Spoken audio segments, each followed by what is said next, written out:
رمضان کا مہینہ مبارک ہو، قرآن کا مہینہ مبارک ہو۔ تو آئیے آج ہم تیسرے سیگمنٹ کی طرف ابھی ہم چلتے ہیں، وہ ہے 12واں پارہ، جز نمبر 12۔ جز نمبر 12 میں آپ دیکھتے ہیں کہ 12واں پارہ جب شروع ہوتا ہے وما من دابہ، جس کو اکثر چھوٹے بچے کہتے ہیں وما من دابہ والا پارہ، تو وما من دابہ، تو یہاں پر جو ہے شروعات ہو رہی ہے۔ اس سے پہلے 5 آیتیں ہو چکی ہیں سورہ ہود کی۔ اب جب آپ دیکھتے ہیں کہ سورہ ہود اور سورہ یوسف کا حصہ، یعنی 2 سوروں کا ایک حصہ اس سورے میں پایا جاتا ہے، تو سورہ ہود کی آیت نمبر 6 سے لے کر 11 تک، یعنی بالکل پارے کی شروعات میں، کیونکہ سورہ ہود کے شروع کے آیت نمبر 1 سے لے کر 5 تک یہ 11ویں پارے میں سورہ ہود شروع ہوا تھا، اور 5 آیتیں ادھر میں نے آپ کے اس کے بارے میں بتا دیا تھا۔ پھر آج جو ہے 12ویں پارے میں سورہ ہود کی آیت نمبر 6 سے لے کر 11 تک ایک یونٹ ہے۔ تو یونٹ نمبر 1 سورہ ہود، سورہ نمبر 11 کی آیت نمبر 6 سے لے کر آیت نمبر 11 تک، یعنی 6 سے لے کر 11 تک۔ اس کے اندر نافرمان کس طریقے سے مضطرب مزاج ہوتے ہیں، ان کا مزاج ہمیشہ مضطرب ہوتا ہے، لیکن جو مومن ہوتا ہے وہ کول اینڈ کام، اور اس کے اندر ایک قسم کا آرام ہوتا ہے۔ مصیبتیں تکلیفوں میں، مصیبت بھی آتی ہے، مر بھی جاتے ہیں تو اللہ کے پاس جانے والے، جنت حاصل کریں گے انشاءاللہ، اللہ سے ملاقات ہوگی انشاءاللہ، اور یہ دنیا تو فانی ہونے والی، یہاں پر تو سب کو چلنا ہے، تو ایک قسم کا اطمینان ہو ہی جاتا ہے۔ یہاں جو چیزیں نہیں ملی تو اللہ سبحانہ وتعالیٰ کے پاس مل جائیں گے۔ اگر کوئی ظلم کر لے چلو قیامت میں مل جائے گا اس کو، قیامت میں اللہ سبحانہ وتعالیٰ دیکھ لیں گے۔ الگ الگ قسم سے ایک آدمی کو سکون مل سکتا ہے، لیکن جو لوگ قیامت کو نہیں مانتے، جو تقدیر کو نہیں مانتے، بے چین ہوتے۔ مصیبتیں جب آتی ہے، بخار تو نافرمان کو بھی آتا ہے، فرمانبردار کو بھی آتا ہے، لیکن فرمانبردار کو ثواب مل جاتا ہے، نافرمان بے چین ہو جاتا ہے کہ یہ مجھے تکلیف کیوں ہے۔ فرمانبردار کہتا ہے کہ اللہ تعالیٰ کی طرف سے تقدیر ہے، مصیبتیں ڈالنے والا بھی وہ ہے، مصیبتیں ٹالنے والا بھی وہ ہے۔ مصیبتیں آئیں گی اور جائیں گی، اور اگر میں مر بھی جاؤں گا، ایمان کے حالت میں مر جائے تو یہ میرے لیے سعادت کی بات ہے۔ تو اس طریقے سے یہاں پر ایک نقشہ کھینچا گیا ہے کہ فرمانبردار اور نافرمانوں کا جو مزاج ڈلمل ہوتا ہے، مضطرب ہوتا ہے، اس کا ایک منظر بتایا جا رہا ہے۔ یونٹ نمبر 2 میں سورہ ہود کی سورہ نمبر 12 سے آیت نمبر 17 میں اللہ کے نبی صلی اللہ علیہ وسلم کو تسلی ہے، نبی صلی اللہ علیہ وسلم کی طرف سے ڈیفنس ہے، اور ایک معجزے کا، قرآن مجید کو ایک معجزے کے طور پر پیش کیا گیا ہے، اور چیلنج کیا گیا کہ اس کے مقابلے میں کوئی بھی نہیں لا سکتا، اس انداز میں بات ہوئی ہے۔ اور اسی طریقے سے یونٹ نمبر 3 میں سورہ ہود کی آیت نمبر 18 سے آیت نمبر 24 میں 2 فریقین، فرما بردار اور نافرمان، 2 فریقوں کا حال بیان کیا جا رہا ہے، اور نافرمان لوگ اللہ کو عاجز نہیں کر سکتے بتایا جا رہا ہے۔ جو نیک لوگ ہیں، فرما بردار لوگ ہیں، وہ اصحاب الجنہ ہے، جنتی لوگ ہوں گے۔ اور کہا مثل الفریقین کالاعمی والاصم والبصیر والسمیع، پھر آگے کہا گیا یستویان مثلا۔ تو آگے ہم پڑھتے ہیں تو اس طرح سے افلا تذکرون، یعنی اللہ تعالیٰ نے کہا 2 فرقے بن چکے ہیں، ایک فرما برداروں کا اور دوسرا نافرمانوں کا۔ تو کیا دیکھنے والا اور بہرا، سننے والا اور دیکھنے والا اور اندھا، اور سننے والا اور بہرا، کیا دونوں برابر ہو سکتے ہیں؟ نہیں، دونوں الگ الگ گروپ ہے۔ تو بالکل اسی طریقے سے فرما بردار اور نافرمان دونوں سیم نہیں ہو سکتے، ان کے برائیاں الگ ہے تو ان کا انجام بھی برا ہونے والا ہے، اللہ حفاظت فرمائے۔ تو اس طریقے سے آپ دیکھتے ہیں اس کے بعد یونٹ نمبر 4 میں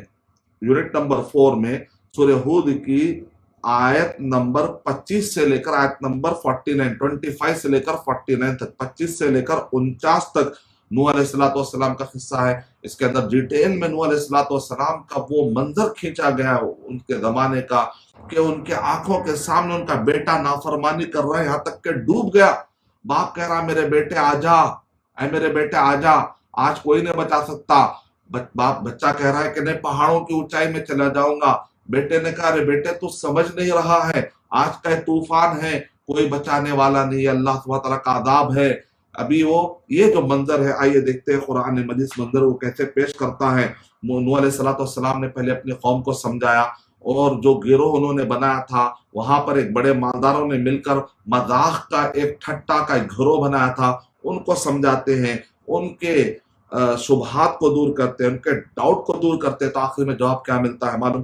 انہوں نے کہا قد جادلتنا فاکثرت جدالنا فاتنا بما تعدنا ان کنت من الصادقین، آپ نے بہت زیادہ جھگڑا کیا ہمارے ساتھ اے نوح علیہ السلام، اور بہت زیادہ جھگڑے بڑھا دیے ہیں، اگر آپ سچے ہیں تو اپنا وہ عذاب جو عذاب آنے والا ہے نا، آپ وہ لے کر آ جائیے۔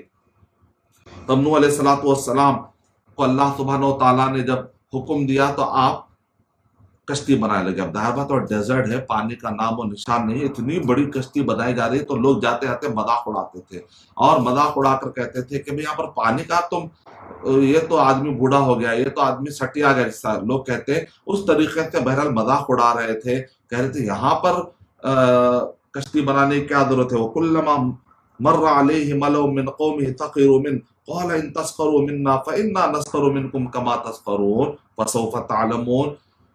یعنی میں آتی ہے عذاب، کہ اس کے بعد نوح علیہ السلام نے کہا کہ دیکھو، جب بھی وہ لوگ ادھرتے تھے مذاق اڑاتے تھے، کہا نوح علیہ السلام نے تم اگر مذاق اڑا رہے ہو تو تمہارا بھی ہم مذاق اڑائیں گے، جیسا کہ تم ہمارا مذاق اڑا رہے ہو، اور بہت جلد تم جان جاؤ گے جب اللہ سبحانہ تعالیٰ کا عذاب نازل ہوگا۔ حتیٰ اذا، آگے بتایا جا رہا، حتیٰ اذا جاء امرنا وفارت التنور قل نحمل فيها من كل زوجين اثنين واهلك الا ما سبق عليه القول ومن آمن وما آمن معه الا قليل، کہ جب تنور پھوٹنے لگا، پانی نکلنے لگا، اور جب ہمارا فیصلہ آ گیا تو اللہ تعالیٰ نے کہا اے نوح علیہ السلام ہر ایک کے دو دو جوڑے آپ کشتی میں سوار کروا لیجئے، اور جو بھی فرما بردار ہے اور جو بھی آپ کے ساتھ ایمان لائے آپ ان سب کو لے لیجئے۔ لیکن بہت کم لوگ ایمان لائے تھے، 950 سال انہوں نے محنت کی۔ کتنا؟ 950 دن نہیں، 50 مہینے نہیں، 950 سال۔ لیکن آج کل ہم ایک دو دن سمجھاتے کہتے بچہ نہیں سن رہا، بچہ سنتا کہاں؟ بچہ تو دیکھتا ہے، آپ نماز پڑھ رہے تو بچہ پڑھے گا، آپ اگر اچھے کام کر رہے تو بچہ کرے گا، آپ اگر بولیں گے تو بچہ نہیں سنے گا۔ اور کہتے ہیں 2 دن میں رزلٹ آنا ہے، اللہ کے نبی صلی اللہ علیہ وسلم 23 سال برداشت کر رہے ہیں، آپ کہہ رہے ہیں کہ 23 دن میں رزلٹ آنا ہے، 23 مہینے میں رزلٹ آنا ہے۔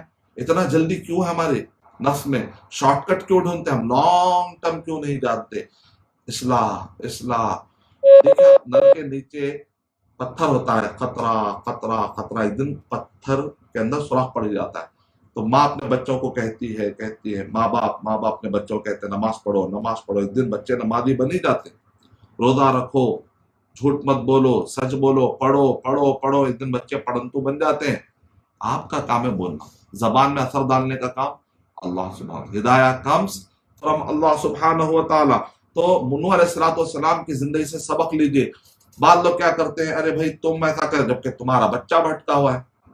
تو یہ کوئی لاجک نہیں ہے، کوئی بہانہ نہیں ہے کہ آپ بچے کی وجہ سے باپ کی نصیحت کو آپ چھوڑ دیں، آپ باپ کو نصیحت کرنے نہ دیں۔ نوح علیہ السلام ان کے بچے کو سدھارنے سے کہ ہدایت نہ ملے تو ہم کیا کرتے ہیں؟ لیکن اس کی وجہ سے نہیں، چونکہ آپ ناکام ہو گئے تربیت کرنے بچے کی، لہذا آپ کا بچہ ہی آپ کی بات نہیں مانا تو ہم کیوں مانے؟ تو یہ کون سی لاجک ہوئی کہ بچہ جہنم میں جا رہا تو ہم بھی جہنم میں جائیں گے، بچہ جو ہے جہنم میں جا کے انگار میں گرا تو ہم بھی جا کے انگار میں جو ہے لوٹیں گے، ہم بھی جا کے انگار میں گریں گے، پڑیں گے۔ یہ کوئی لاجک ہی نہیں ہے۔ وہ بچ رہا تو اس کو بھی بچائیے، آپ بھی بچیے، یہ ہے لاجک۔ پھر اس کے بعد اللہ سبحانہ و تعالیٰ کہہ رہے کہ وَقَالَ ارْكَبُوا فِيهَا بِسْمِ اللَّهِ مَجْرَاهَا وَمُرْسَاهَا إِنَّ رَبِّي لَغَفُورٌ رَحِيمٌ، کہ بسم اللہ مجرہا و مرساہا، یعنی کہ پانی جب آ گیا تو اس وقت پر شروع میں، اور جب یہ سفر ختم ہوتا ہے ختم پر، تو اس کو کہتے ہیں مجرہا و مرساہا، بسم اللہ کہو، یعنی کہ ہمیشہ بسم اللہ کہنا چاہیے کوئی بھی کام کے شروعات میں۔ اب یہاں تک کہ طوفان آیا اور پوری قوم تباہ ہو گئی، لیکن کشتی والے بچ گئے۔ اب یہاں پر ایک منظر دیکھے، وَنَادَى نُوحٌ ابْنَهُ وَكَانَ فِي مَعْزِلٍ يَا بُنَيَّ ارْكَب مَّعَنَا وَلَا تَكُن مَّعَ الْكَافِرِينَ قال سآوی الی جبل یعصمنی من الماء، نوح علیہ السلام نے پکارا اپنے بیٹے کو، وہ ایک طرف ٹھہرا ہوا تھا، الگ تھلگ مومنوں سے ہٹ کر الگ جگہ پر ٹھہرا ہوا تھا، اے میرے بیٹے آجا کشتی میں سوار ہو جا، مطلب ہے کہ ایمان قبول کر لے، ولا تکن مع الکافرین، نافرمانوں کے ساتھ نہ ہو جانا ہے بیٹے۔ لیکن بیٹا ہٹ درمی میں تھا، کیونکہ بیٹے کی جو ماں تھی، ماں بھی نوح علیہ السلام کا ساتھ دینے والوں میں سے نہیں تھی۔ ماں کا اثر بچے پر بھی پڑ سکتا ہے، لیکن وہاں دیکھیں آپ موسیٰ علیہ السلام جن کی پرورش میں، یعنی کہ فرعون کی بیوی نے اسلام قبول کیا، اور ایک نیک عورت کی پرورش میں موسیٰ علیہ السلام پلے بڑے، تو موسیٰ علیہ السلام پورے قوم کو پانی سے بچا کر نکال رہے ہیں، اور ادھر نوح علیہ السلام کی بیوی یعنی کہ نوح علیہ السلام کے بیٹے کی جو ماں ہے، جب کیریکٹر اچھا نہیں ہوتا ہے، اسی طرح دینداری میں فرق آتا ہے، تو ماں کا کتنا اثر بچوں پہ پڑتا ہے اس کا آپ اندازہ لگائیے۔ بیٹا جو ہے ماں کی طرح ہی نافرمانی کے راستے پر چلتے رہا، باپ بلاتا رہا، قال سآوی الی جبل یعصمنی من الماء، پانی آ رہا ہے ابو، میں پہاڑ پہ چڑھ جا کر اپنی جان بچا لوں گا، کوئی بات نہیں، آپ کے اس کشتی کی کوئی ضرورت نہیں ہے۔ امام مالک رحمۃ اللہ علیہ نے کہا جتنے 72 فرقے ہیں وہ قرآن کو اپنی عقل سے سمجھتے ہیں، سنت کے راستے پر چلیں گے تو ہی بچیں گے، اپنے عقل سے قرآن کو سمجھیں گے تو بھٹک جائیں گے۔ السنت سفینۃ النوح، تو انہوں نے کہا سفینۃ النجات، کہ نجات کی کشتی اگر کوئی ہے تو وہ سنت ہے، سنت کو جو چھوڑے گا وہ تباہ اور برباد ہو جائے۔ قرآن مجید کو سمجھنے کے لیے عقل سے نہیں، لغت سے نہیں، بلکہ سنت کی بنیاد پر فیصلہ کرنے کے عادت ڈالیے۔ نبی صلی اللہ علیہ وسلم صحابہ اکرام کے فہم کی بنیاد پر قرآن مجید کو سمجھنے کی عادت ڈالیے۔ باپ نے کہا قال لا عاصم اليوم من امر اللہ، اللہ کے عذاب سے آج کوئی نہیں بچا سکتا، الا من رحمہ، جس کو اللہ سبحانہ تعالیٰ نے رحم کیا صرف وہی بچنے والا ہے۔ ابھی یہ گفتگو ہو رہی تھی، ایک موج آئی، وحال بینہم الموج فکان من المغرقین، اور ایک موج آ گئی اور بچہ جو ڈوبنے والوں میں سے ہو گیا۔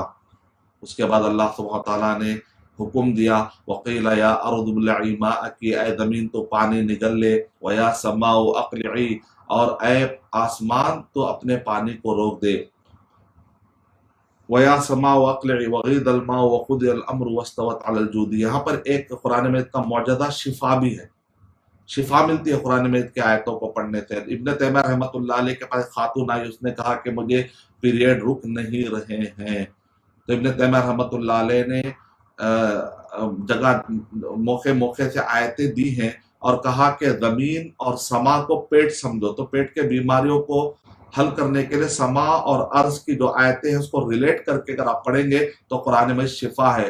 کوئی بھی آیت پڑھیں گے تو اللہ چاہے شفا مل جائے گی، لیکن آپ کوئی ریلیٹ کر کوئی آیت کو اس سے مناسبت ہوتی ہے تو تجربے کی بنیاد پر، یہ نہیں کہ سنت کا نام نہ دے کہ ایسا سنت میں ہے، ایسا بولا گیا ہے، ایسا لازم ہے، لازم بھی نہیں ہے، سنت بھی نہیں ہے، اتنے عدد پڑھنا یہ بھی نہیں ہے، اور اس سے ہوتا دوسرے سے نہیں ہوتا ایسا بھی نہیں ہے۔ ہاں تجربے کی بنیاد پر یہ آیتوں سے فائدہ ہوا اتنا بول سکتے ہیں بس، اس کے علاوہ اور زیادہ دعویٰ نہیں کر سکتے۔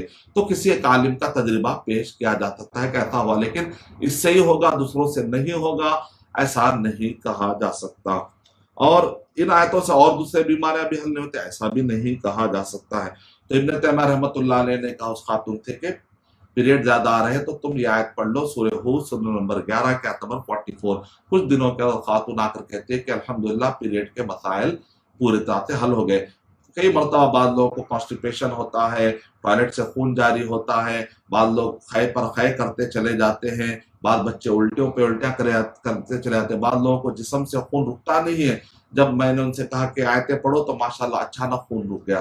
بعض لوگوں کو الٹا ہوتا ہے کہ ان کو جو ہے خون بہت آتا ہی نہیں ہے یا پیریڈ برابر نہیں آتے، تو اس وقت پر میں نے ان سے کہا وَإِذِ اسْتَسْقَىٰ مُوسَىٰ لِقَوْمِهِ فَقُلْنَا اضْرِب بِعَصَاكَ الْحَجَرَ، جب انہوں نے پڑھا تو ان کو خون آنا اور نہیں آنے کے جو مسائل تھے وہ سارے مسائل الحمدللہ حل ہو گئے۔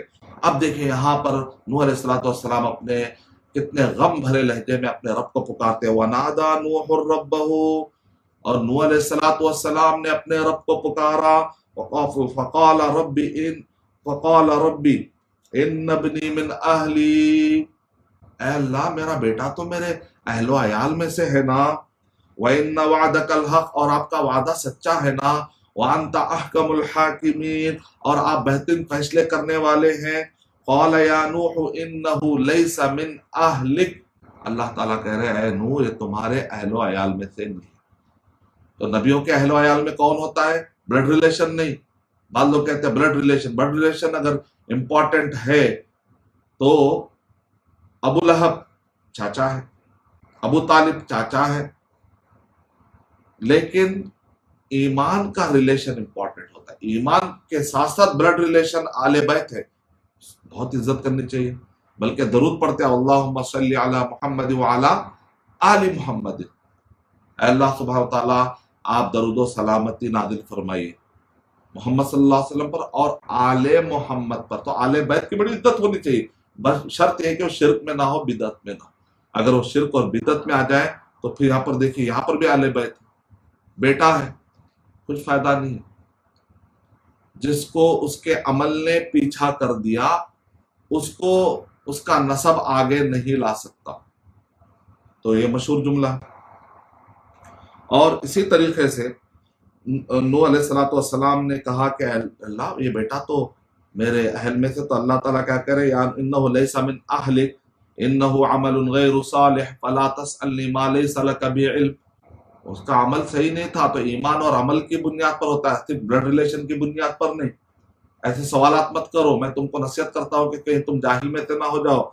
تو نوح علیہ السلام کو ریئلائز ہوا، قال ربی انی اعوذ بک ان اسألک ما لیس لی بہ علم، فوراً انہوں نے معافی مانگنا شروع کر دی۔ وَإِلَّا تَغْفِرْ لِي وَتَرْحَمْنِي أَكُن مِّنَ الْخَاسِرِينَ، اگر آپ مجھے معاف نہیں کریں گے اور اسی طریقے سے اگر آپ مجھ پر رحم نہیں کھائیں گے تو میں تو نقصان اٹھانے والوں میں سے ہو جاؤں گا۔ تو نوح علیہ السلام کا ایک قصہ بیان کیا گیا ہے یونٹ نمبر 4 میں۔ یونٹ نمبر 5 میں ہود علیہ السلام اور ان کے قوم نے کس طریقے سے نافرمانی کی اس کا آپ کو ایک منظر ملتا ہے سورہ ہود سورہ نمبر 11 کے آیت نمبر 50 سے 60 کے درمیان۔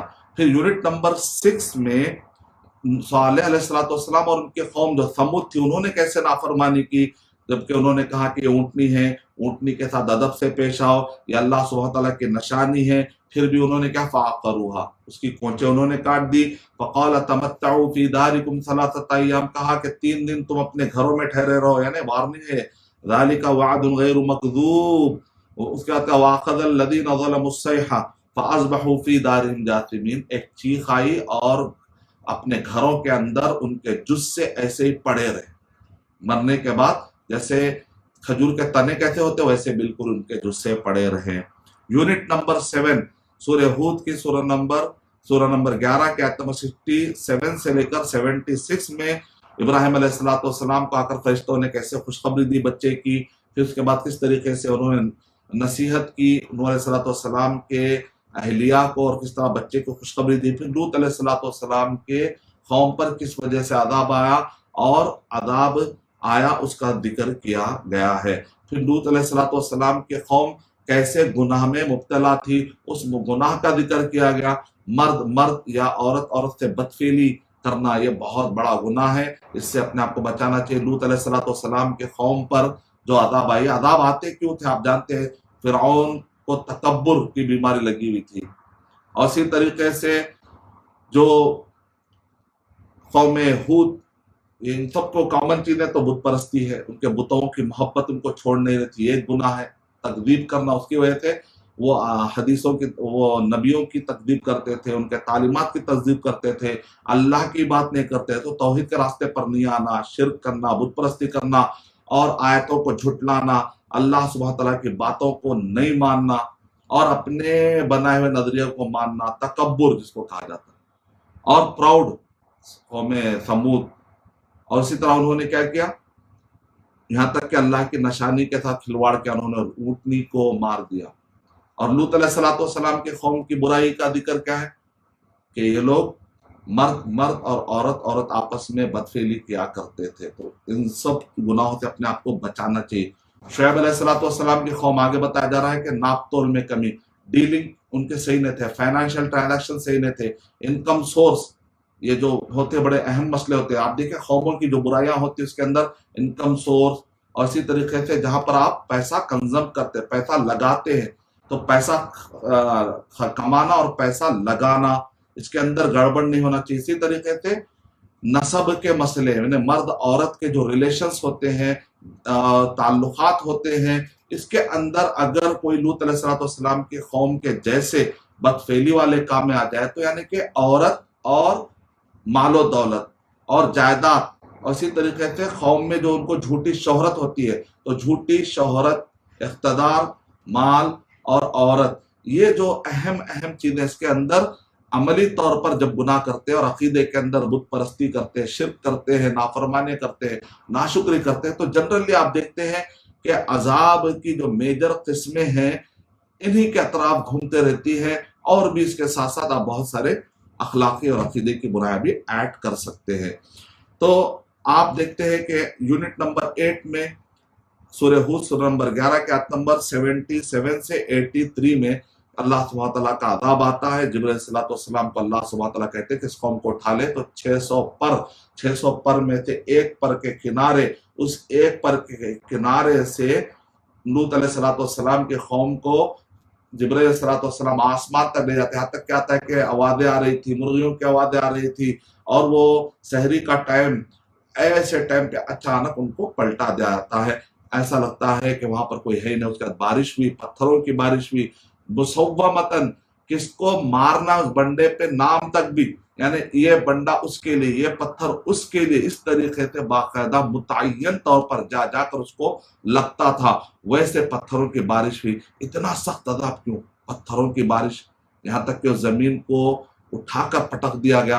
تو اس لیے کہتے ہیں کہ مرد اور عورت آپس میں جب بدفعلی کرتے ہیں تو یہ انجام سے گزرنا پڑتا ہے. تو ایسے سخت عذاب ہیں کہ فلما جاء امرنا جعلنا عاليها سافلها وامطرنا عليها حجارة من سجيل منضود مسومة عند ربك. یونٹ نمبر 9 میں آیت نمبر 84 اور 85 میں بلکہ 86 تک بتایا جا رہا ہے. شعیب علیہ السلام اپنی قوم کو بتا رہے ہیں کہ ناپ تول میں کمی مت کیا کرو. یہاں تک کہ شعیب علیہ السلام کی قوم ان کے ساتھ حجت کرتی ہے.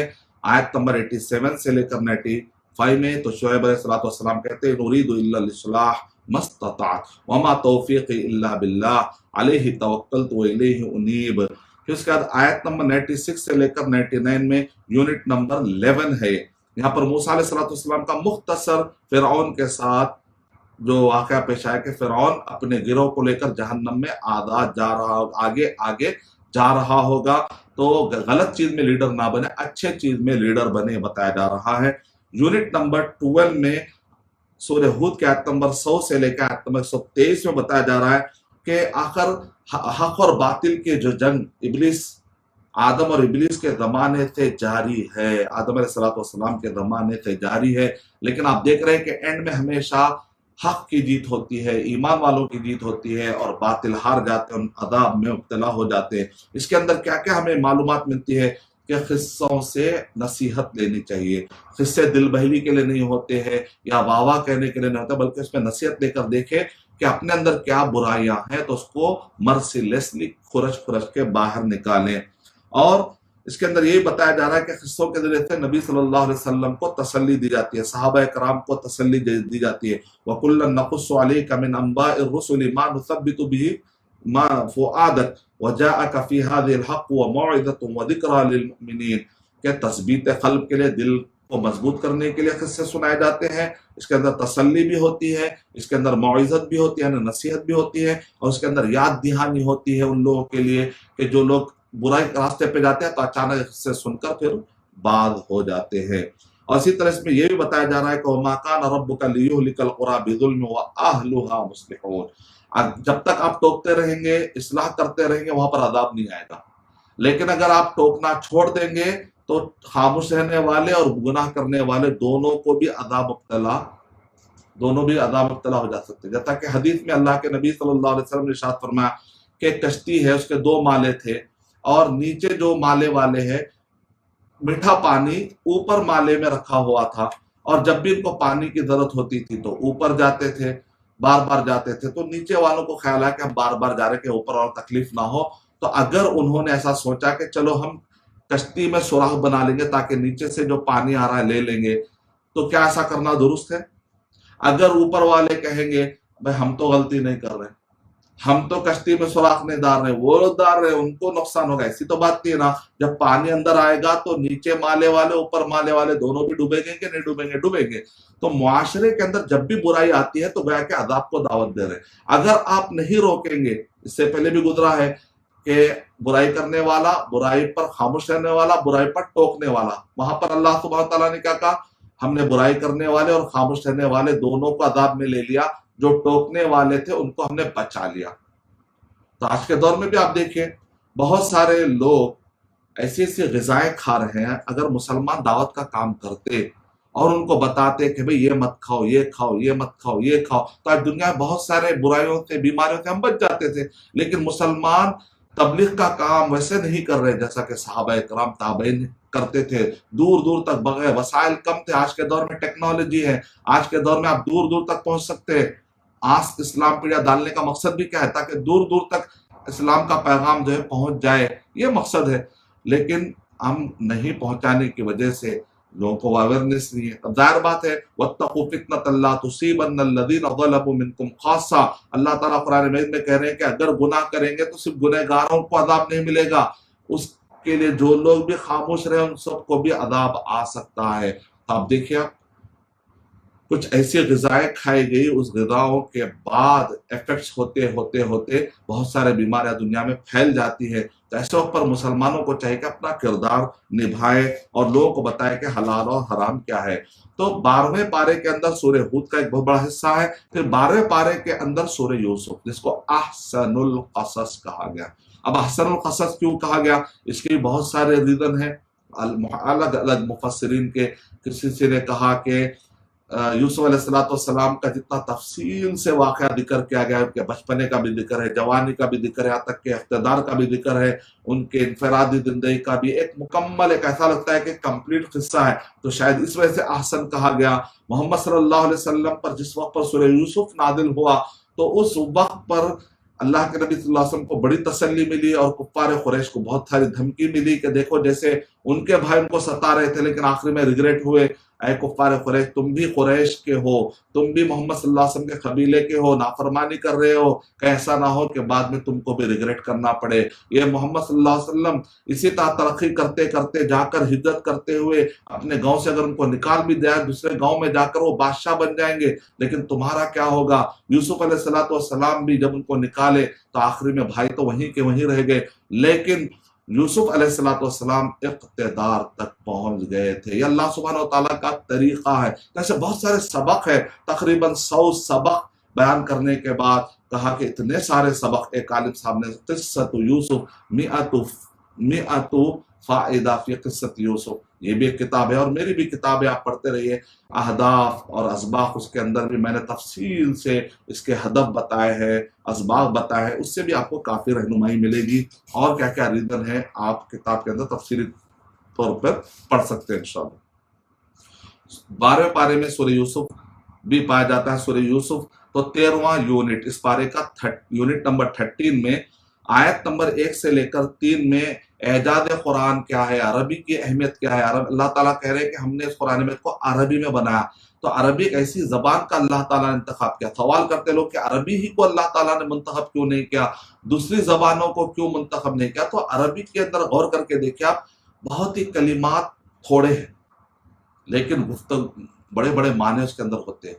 اگر عربی کے علاوہ کوئی اور زبان یہ قرآن مجید کسی اور زبان میں اگر آپ پاتے تو بہت والیوم لکھنے پڑتے، تو اللہ تعالیٰ کی حکمت یہ ہے کہ بندوں کے لیے بہت ہی مختصر آپ ایک خاتمہ قرآن میں اٹھا لے سکتے ہیں۔ تو عربی کی خصوصیت ہے، اللہ سبحانہ و تعالیٰ نے اس کا انتخاب کیا، لیکن اس کے اندر انسانوں کی عربی نہیں ہے، یہ کلام اللہ سبحانہ و تعالیٰ کی عربی ہے، یہ فرق کرنا چاہیے۔ لیکن اللہ سبحانہ و تعالیٰ نے عربوں کو سب سے پہلے خطاب کیا، اس کے بعد پورے دنیا کے لوگوں کو خطاب ہوا۔ اب یہاں پر بعض لوگ اعتراض کرتے ہیں، اگر یہ کتاب پورے دنیا کے لیے ہے تو پھر سب سے پہلے عربی میں کلام کیوں نہیں ہوا، ہر دوسرے زبانوں میں کیوں نہیں ہوا؟ تو اس کا بھی جواب یہ ہے کہ آپ دیکھتے ہیں بہت سارے میڈیسن انگلش میں اور فرانس میں اس کا پرسکرپشن لکھا ہوتا ہے. آپ دیکھیں ٹیبلٹ میں دیکھیں، آپ ٹیبلٹ کے پیچھے انگلش میں باریک اتنا باریک باریک ہوتا ہے، اینک لگا کے پڑھتے. اور لیکن اس کا یوز کرنے والا تمل والا بھی دوائی کھا رہا ہے، تیلگو والا بھی کھا رہا ہے، بنگالی بھی کھاتا ہے. ہر پورے انڈیا کے سارے اسٹیٹ میں دیکھا وہ آپ جا کر دیکھیے تو وہ دوا ملتے. پیناڈول ہر جگہ ملتے، عربی بھی کھا رہا ہے، سوری بھی کھا رہا ہے. انڈیا کے سارے زبان، سارے اسٹیٹ والے، سارے لینگویج والے کھا رہے. کسی نے نہیں پوچھا یہ انگلش میں لکھا ہوا ہے میں کیوں کھاؤں، میں تو تیلگو والا ہوں. نہیں، آدمی جب دیکھتا ہے کوئی شفا والی چیز ہے تو لینگویج بیریئر نہیں ہوتی ہے. اس کا مقصد، اس کا آبجیکٹو، اس کا پرپس کلیئر ہونا چاہیے. وہ بات جو سمجھ میں آ رہی ہے، آپ کے پڑھنے پڑ رہی ہے، آپ کو فائدہ مند ہے، قبول کرتے ہیں. آپ دیکھیں دنیا کے ہر زبان والے مسلمان ہیں آج اسلام قبول کیا، کیونکہ ان کو بینیفیشل لگتا ہے. جب وہ چیز بینیفیشل ہو جاتی ہے تو لوگ ایکسپٹ کرتے ہیں. بہانے والے بہانہ بنا کے رہ جاتے ہیں. اب کل کے کوئی کہے نہیں میں تیلگو والا ہوں، میں انگلش میں پیناڈول لکھا ہوا تو میں نہیں کھاتا ہوں، تو اب تیلگو والا کوئی سائنٹسٹ ریسرچ کر کے پین کلر بنائے گا تو ہی کھاؤں گا. یہ کیا بات ہوئی؟ یہ کوئی لاجک نہیں ہے. لاجک یہ ہے کہ قرآن مجید شفا ہے، تو میڈیسن میں بھی اللہ تعالیٰ نے شفا رکھی ہے تو علاج کے لیے. جب آپ علاج کے لیے، یہ شرعی سبب ہے، یہ دنیاوی سبب ہے، اصل میں مسبب حقیقی اور شفا دینے والے اللہ سبحانہ و تعالیٰ ہے. تو اس کے اندر زبان کو کوئی بھی بہانہ نہیں بنانا چاہیے. تو اس کے اندر یہ اہم بات کی گئی کہ معجزے کے بارے میں بتایا، نحن نقص علیک احسن القصص بما اوحینا الیک ھذا القرآن وان کنت من قبلہ لمن الغافلین. کیونکہ اہل کتاب کے کہنے پر کفار قریش سے آ کر اہل کتاب کہتے ہیں پوچھے اگر سچے نبی ہے نا، یوسف علیہ السلام کے بارے میں بولیے، وہ قصے کے بارے میں بولیے، اصحاب کہف کے بارے میں بولیے، اچھا وہ قصہ بتائیے. تو اللہ کے نبی صلی اللہ علیہ وسلم پر وحی نازل ہوتی تھی، قصہ ایسا بیان کیا جاتا تھا کہ وہ جو یہودی پڑھنتو تھے، پڑھے لکھے تھے، وہ لوگ بھی اپنے اپنے قصوں کو سیدھا کر لیتے، ٹھیک ٹھاک کر لیتے تھے. یعنی ان کے پاس جو قصے تھے وہ خود بھی من گھڑت ہو چکے تھے، قرآن آ کر اس کو بھی ایکسپوز کر دیتا ہے. تو اس طریقے سے ان کو ثابت ہو جاتا ہے کہ نبی ہے. تو اس میں سے کئی لوگ کلمہ پڑھ لیتے، لیکن جن کے دلوں میں روگ ہے تو ان کو نشانیاں نظر نہیں آتی ہیں. یونٹ نمبر 14 میں بتایا جا رہا ہے، سورہ یوسف کے آیت نمبر 4 سے لے کر 6 میں یوسف علیہ السلام نے خواب دیکھا. آ کر ابا جان سے کہتے ہیں یا ابت انی رأیت احد عشر کوکبا والشمس والقمر رأیتهم لی ساجدین.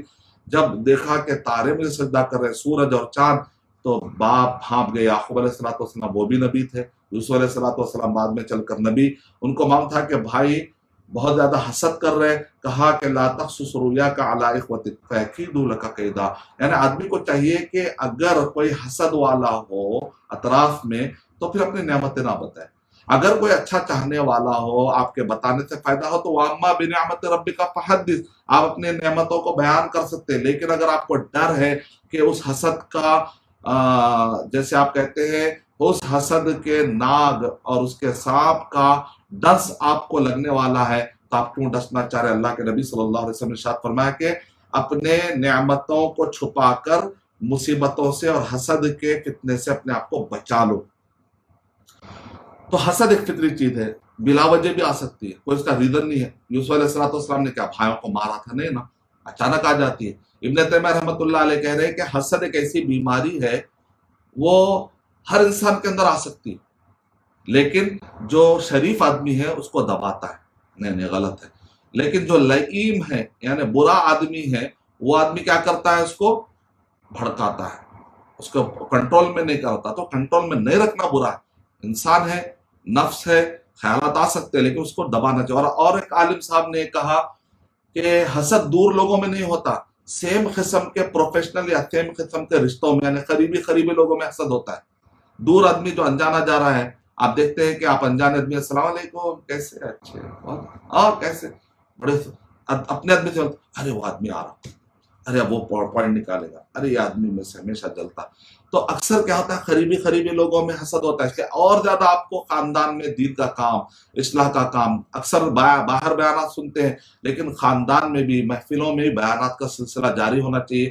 جب آپ محفلیں قائم کرتے ہیں شادی کے، تو اس وقت پر ایک عالم صاحب کو بولنا کہ کچھ 15 منٹ دین کی بات بھی ہو جائے، جب سے باتیں ہو رہی ادھر کی ادھر کی، تاکہ غیبت نہ ہو. جب بیان ہوتا ہے، نیک لوگ آتے ہیں، تو ان کو دیکھ کر جو ہے نا نوجوانوں کو اور بڑوں کو کسی کو بھی جو تربیت یافتہ نہیں ہوتے غیبت سے بچنا ان کے لیے آسان ہو جاتا ہے. لیکن اگر وہاں پر کوئی عالم نہ ہو، دیندار نہ ہو، تو پھر زبان کھلی ہے، رات بھر غیبتیں غیبتیں غیبتیں، غیبتوں میں حسد پیدا ہوتا ہے، گناہ پر گناہ بڑھتے رہتا ہے. پوری محفل ایسے ہوتی ہے جیسے گوبر کو اٹھانے کے بعد بھی بدبو آتی، ویسی محفل ہو جاتی. لیکن جو محفل اچھی ہوتی ہے، اللہ کا ذکر ہوتا ہے، درود پڑھا جاتا ہے، پھول کو اٹھانے کے بعد بھی دیکھیں آپ جگہ پر خوشبو خوشبو خوشبو رہتی ہے. ایسی ہماری محفلیں کیوں نہیں ہوتی کہ گھر جاتے جاتے لوگ خوشی سے جائیں؟ ایسا نہ ہو کہ گھر واپس لوٹ رہے دیکھے کیا بولے انہوں مجلس میں، انہوں پرانے باتیں بول رہے تھے، میری طرف اشارہ کر رہے تھے، انہوں وہ صاحب اصل میں مجھے بولنا چاہ رہے تھے، وہ پوری محفل میں مجھے ٹارگٹ بنایا گیا تھا، وہ ٹاپک کیا نکالنے کے. لوگ خیال نہیں کرتے ایک دوسرے کا. نتیجے میں ہماری محفلیں جا کے غم کی محفلیں بن رہی. کئی لوگ محفلوں سے آتے ہیں، فنکشن سے آتے ہیں، رات بھر غم میں سوتے ہیں. جبکہ اسلام یہ کہتا ہے کہ جب ایک دوسرے سے ملے تو محبت بڑھنی چاہیے. دخال سروری علی وجہ المومن، مومن کے چہرے پر خوشی داخل کرنا بھی صدقۃ، نیکی ہے.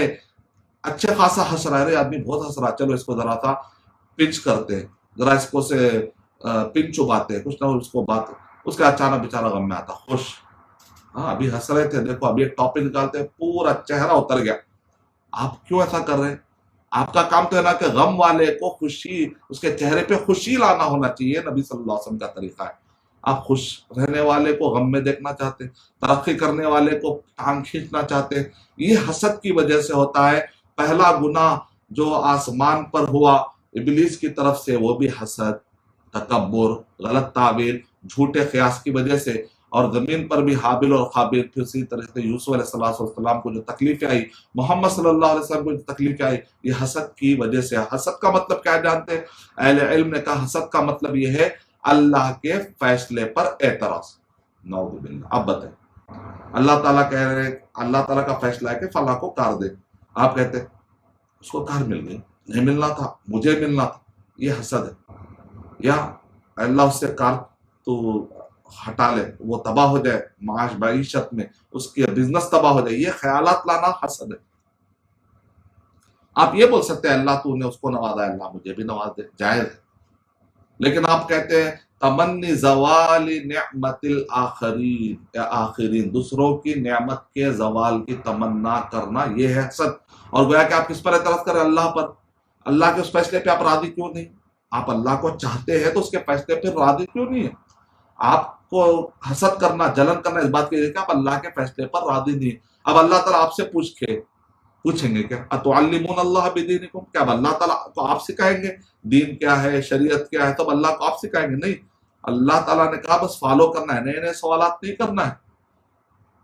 کیا اب اللہ تعالیٰ آپ سے پوچھیں گے کہ ان کو کار دینا ہے، نہیں دینا؟ نہیں دینا.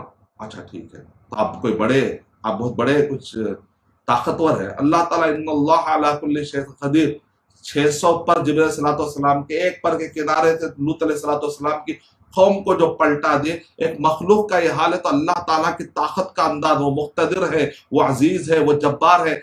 اس کے بارے میں، اس کے فیصلے کے بارے میں دل میں خیال لائے کیسا؟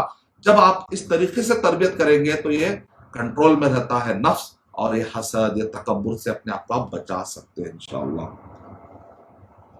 اور یوسف علیہ السلام کے قصے پڑھنے سے یہ پتہ چلتا ہے کہ سامنے والے کتنے بھی سازش کرے، آپ کول اینڈ کام. یوسف علیہ السلام دیکھے کوئی روتے پلاتے نہیں. جو مصیبتیں آ رہی ہیں، جو لائف جیسی مل رہی ہے اس کو لے، ارے مجھے ایسی لائف کیوں ملی، فلاں کو ایسی لائف نہیں ملی، نہ کنویں میں لے کے نہیں ڈالے، نہ مجھے کیوں ڈالے. اب ایسا سوچے گا تو آپ کو غم آئے گا. کنویں میں ڈالے، چلو ابھی بھی زندہ ہونا، چلو زندہ تو. پھر کوئی نیچے پانی ڈالنے کے لیے ڈول کے لیے پکڑ لیے، پھر مصر چلے گئے. مصر میں گئے تو بادشاہ کی زندگی میں اللہ تعالیٰ جو لائف دے رہے نا، اے اللہ تو نے جو لائف دی ہے نا، یہ بندہ اس کے لیے حاضر ہے. ایسا سوچ ہونی چاہیے. اے اللہ اگر آپ چاہ رہے ہیں کہ آج تھوڑا سا پل کم ہو جائے، تھوڑی سی اناج کم ہو جائے، تھوڑی نوکری چلے جاتی ہے، کوئی بات نہیں، آپ کا فیصلہ ہے. لیکن اللہ مجھے مصیبتوں میں مت ڈال. اے اللہ تو مجھے شکر ادا کرنے کا موقع عطا فرمائے. اللہ مصیبت ٹال دیجئے. دعائیں کرتے ہیں، لیکن اس کے باوجود بھی جو بھی فیصلہ ہوتے جا رہا ہے، تقدیر کا مطلب، شکر گزاری کا مطلب ہے کہ اللہ کے فیصلے پہ راضی رہنا. اس کو کہتے ہیں شکر گزار بندہ. اگر آپ اللہ کو چاہتے ہیں اور اللہ کے فیصلے پہ راضی ہے تو پھر اس کے فیصلوں کو دل سے قبول کر لیجئے اور خوش رہیے.